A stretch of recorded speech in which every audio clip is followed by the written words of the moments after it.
ঢাকা বিশ্ববিদ্যালয়ের খাবার পানিতে পাওয়া গেল মলমূত্রের জীবাণু। নির্বাচন হলেই সব সংকট দূর হয়ে যাবে বললেন মির্জা ফখরুল। ন্যাশনাল প্রেয়ার ব্রেকফাস্টে তারেক রহমানকে ট্রাম্পের আমন্ত্রণ। সংস্কারের যোগ্যতা এ সরকারে নেই বললেন মোস্তফা জামাল। চাঁপাইনবাবগঞ্জ সীমান্তে বিএসএফের গুলিতে বাংলাদেশি তরুণ আহত। চ্যানেল পূর্ব বাংলার শিরোনাম শুনলেন, এখন বিস্তারিত। ঢাকা বিশ্ববিদ্যালয়ের খাবার পানিতে মলমূত্রের জীবাণুর অস্তিত্ব মিলেছে। ক্যাম্পাসের 5টি পয়েন্টের পানি পরীক্ষা করে এ তথ্য জানা গেছে। বিশ্ববিদ্যালয়ের এক শিক্ষার্থীর স্বপ্রণোদিত অনুসন্ধানে এ তথ্য বেরিয়ে এসেছে।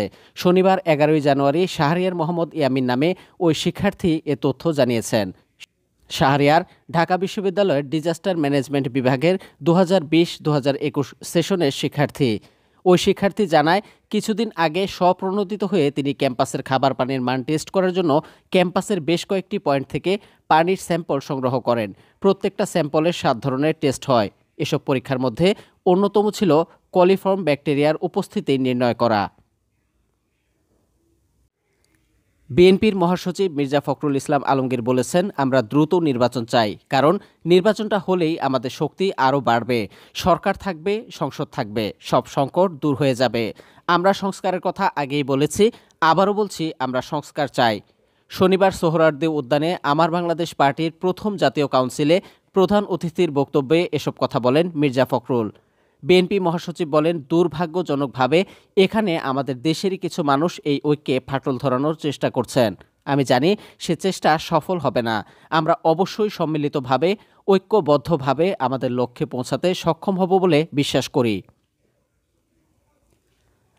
যুক্তরাষ্ট্রের ন্যাশনাল প্রেয়ার ব্রেকফাস্টে বিএনপির ভারপ্রাপ্ত চেয়ারম্যান তারেক রহমান সহ 3 জনকে আমন্ত্রণ জানানো হয়েছে।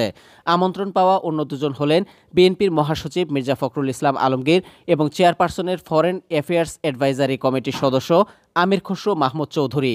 শুক্রবার 10 জানুয়ারি যুক্তরাষ্ট্রের নতুন প্রেসিডেন্ট ডোনাল্ড ট্রাম্পের পক্ষ থেকে দেওয়া এ আমন্ত্রণপত্র পেয়েছেন বিএনপি মহাসচিব মির্জা ফখরুল ইসলাম আলমগীর।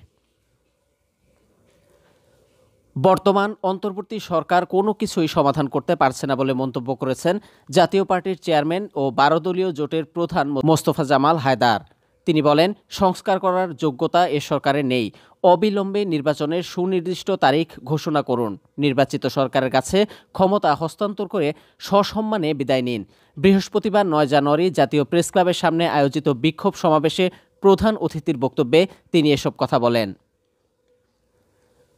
চাঁপাইনবাবগঞ্জের শিবগঞ্জ উপজেলা সীমান্তে ভারতীয় সীমান্তরক্ষী বাহিনীর গুলিতে বাংলাদেশি তরুণ গুরুতর আহত হয়েছেন।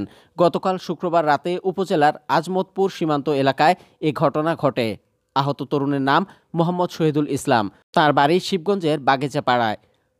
59 বিজিবি ব্যাটালিয়নের অধিনায়ক লেফটেন্যান্ট কর্নেল গোলাম কিবরিয়া বলেন, শিবগঞ্জের আজমতপুর সীমান্তের ওপার থেকে ফেন্সিডিল নিয়ে আসার পথে ভারতের ভেতরে বিএসএফের গুলিতে শহীদুল ইসলাম আহত হন।